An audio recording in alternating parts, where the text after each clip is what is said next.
Right, so I always bang on about this time of year, about low cadence, how the pros love it. And it's actually got ridiculous. I think this has maybe been repopularized by UE. I think 5 years ago, not as many people were doing it. But now, every single person you see on Strava is doing low cadence stuff. Now this, I don't really understand exactly if this is low cadence intervals. But Ollie Nyson did 67 cadence here. There's no lap button, so it's kind of rogue. But every climb, he did super low cadence, 71 cadence here. And you're like, oh, but maybe it's a steep climb. No, it's 4%. So, like, he's bang out low cadence stuff. Like, yeah, it's not crazy low, this. And neither is this one. So maybe it was something else. But 58 cadence, he's not doing that for a laugh. 14k an hour, not crazy. So it's not massive power or anything, but he is just riding low cadence. We look at his teammates down in mid-tech. And again, these are laps, so you can see 66 cadence. He doesn't have power, unfortunately. 65, 65, 66, 62. So you can see this is both those rides are just like riding around every climb tempo with lowish cadence. We're going to look at Padgel, who rides for Bora Hansgrohe Devo team. Now, this is a slightly different interval session than what you might see. So you can see these are like 4 minutes, pretty low cadence, 43 cadence, 420 watts. He's a strong boy. But then like a 30-second acceleration at the end. Again, keeping the cadence pretty low. Like 74 cadence at 900 watts, 800 watts is a lot. So you can see he did some sets here. Only 2 sets. And then here he did 4 sets. Again, you can see like the kind of the same thing. Like 388 watts for the part before the acceleration. And then at the acceleration, again, it's like 750 watts for 30 seconds, 61 cadence. So super low cadence. So this is something to like, I guess, kind of progress your torque intervals.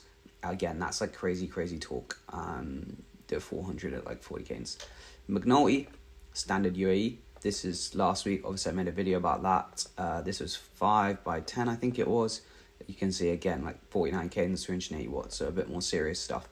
But yeah, it's like everyone's doing it and all the teams. So then we go on to someone else. This was Connor Swift. Actually, this was we'll get to this last. This is some interesting team time trial training, not really relevant to this video, so we'll just look at that last. Ollie Knight rides for Cofidis, again, low cadence training. Again, everyone does, not everyone, but they kind of do slightly different stuff. As you can see here, it's like a 20-minute interval at 320 watts, which isn't crazy for him. But you can see it's like 3 minutes low cadence, 2 minutes high cadence, 3 minutes low cadence, and that was done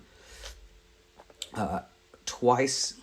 So you can see this is the same intervals again. And then at the end, it was some more interesting stuff that I've seen some other people do, but not a world tour. And then, yeah, again, it's kind of like 17 minutes, 310 watts, but you can see these are like minutes at pretty high power. So 440, 51 cadence. So again, like pretty hard intervals. If we scroll over to this page, you can see it's a minute on, minute off, for about 20 minutes. So again, like accelerations, and kind of not steady state torque. These are just like more standard. Ineos used to do them quite a lot, but yeah, like 19 minutes-ish of them. So anyway, kind of interesting to see what they're doing. Another team. Then we go over to Henok Milburn. This is actually a very similar workout. He rides for Astana. Had a rough season with injuries, unfortunately, but he has actually got some big talent. And again, you can see it's a 20.5 minute interval. So he does the power. He does higher power now, so 3 minutes at like 320 at 54 cadence. He's pretty small, like low 60s.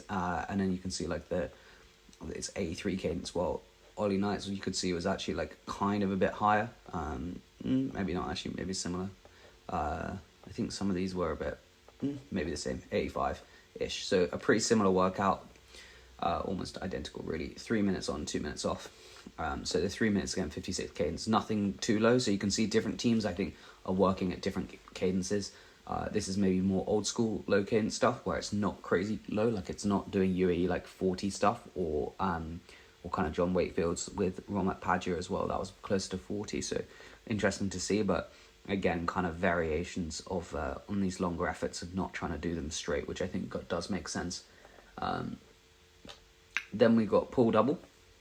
Again, today, like you can see what I mean. It's like literally every file I've clicked on, basically. People are doing low cadence stuff. Now this is, again, they're all slightly different.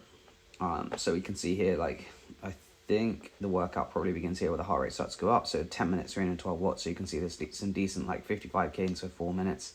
And then I think it's 1 minute off. repeated, but you can see here, actually, this is the file I was looking at, the power pulse doing now increases, so 360 watts, but 100 cadence. So that's kind of interesting. And then the next 4 minutes, again, it's like slightly lower cadence. You can obviously there's some interruptions, but like 311 watts, 57 cadence. So yeah, it's not like, that's not one off. I think on this effort as well, you'll be able to see it. The power goes up, whether the cadence goes up as well, which I guess really sparks the heart rate. And then this is like below threshold, and then kind of down into at a lower cadence as well. So that was interesting to see. That was done. If we look on the file, you can see 4 minutes hard, 1 minute harder, 4 minutes hard, 1 minute harder. You know, half an hour between them roughly. So yeah, interesting stuff to see. Like not crazy 10-minute long intervals with the 1 minute spiked. And then we also have Caruso. So here is for Bahrain. Again, today's date. It's just everyone's doing it. And this one, again, it looks more, not like 100% is low cadence, like 74, 61, like that looks like low cadence, doesn't it?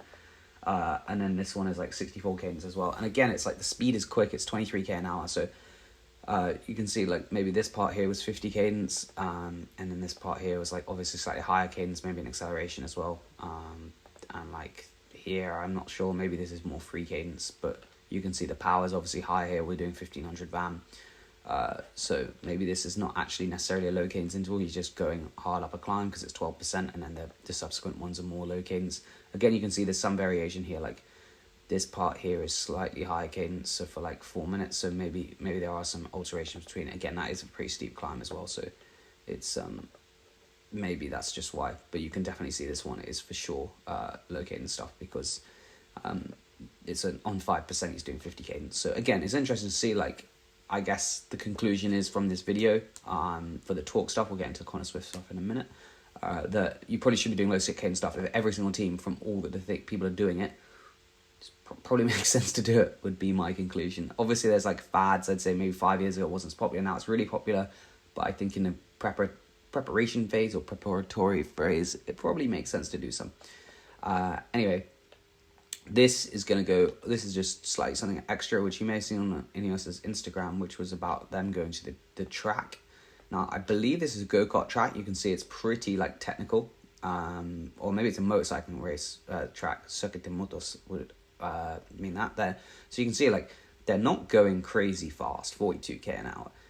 And the power's not mental either, like 285 normalized for them on TT bikes and much. So it's obviously just trying to be more efficient as a team practicing going around them, which is interesting. Now, I don't think there's a team time trial on the tour, unless I'm wrong. Pretty sure there isn't. So I don't really know why they'd focus on that. I mean, it kind of makes sense. Like, maybe they want to get better at team time trials, but if they're not in Grand Tours, it is a bit odd. And you can also see there's some efforts, like this is obviously some team time trial stuff on the road. Looking at the power file, it's pretty spiky. So that's interesting to see as well. But anyway, cheers for watching. Hope you did enjoy this video. And I'll see you in the next one.